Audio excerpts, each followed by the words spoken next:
What if I told you God once ordered the complete destruction of women, children, even babies? Would you still call it divine justice or something far more terrifying?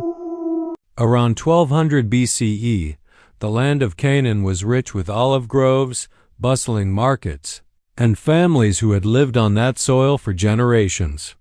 They were craftsmen, shepherds, children playing in the dust, mothers weaving by torchlight.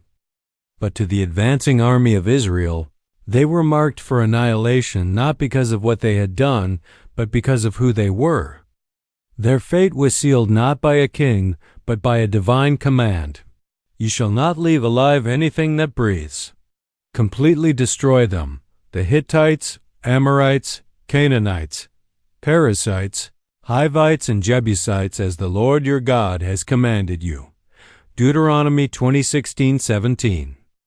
Under the leadership of Joshua, the Israelites swept through Canaan like a storm. Jericho fell with a shout and the blowing of trumpets.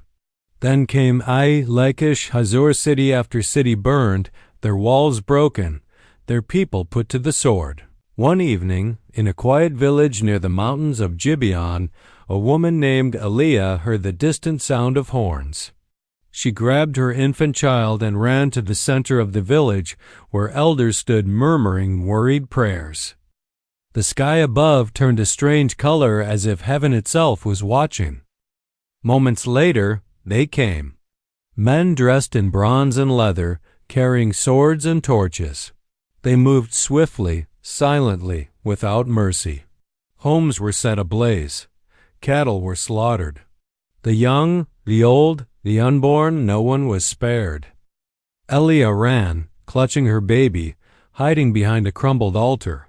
She looked up and whispered a trembling prayer to any God who would listen. But none came. Meanwhile, Joshua, standing atop a bloodied ridge, looked down at what remained. He was not blind to the horror. His hands shook as he held the scroll that bore the divine instructions. He did not hate these people, he feared disobedience more.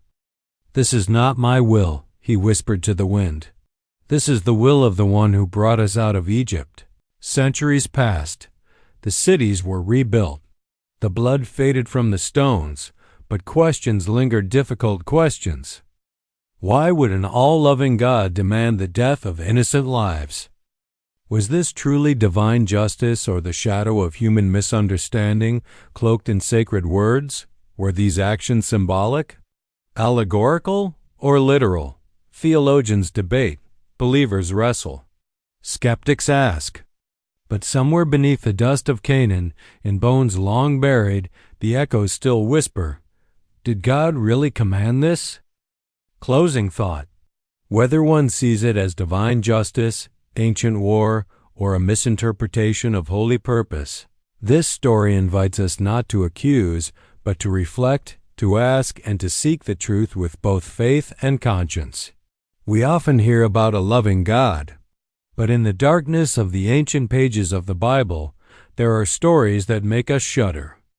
There are forgotten chapters, confusing commands, nameless victims.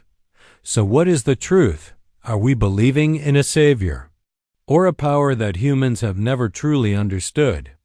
If stories like this make you want to understand the Bible more deeply, both the light and the dark, then don't forget to subscribe to the channel. Turn on the notification bell and join us in discovering secrets buried for thousands of years.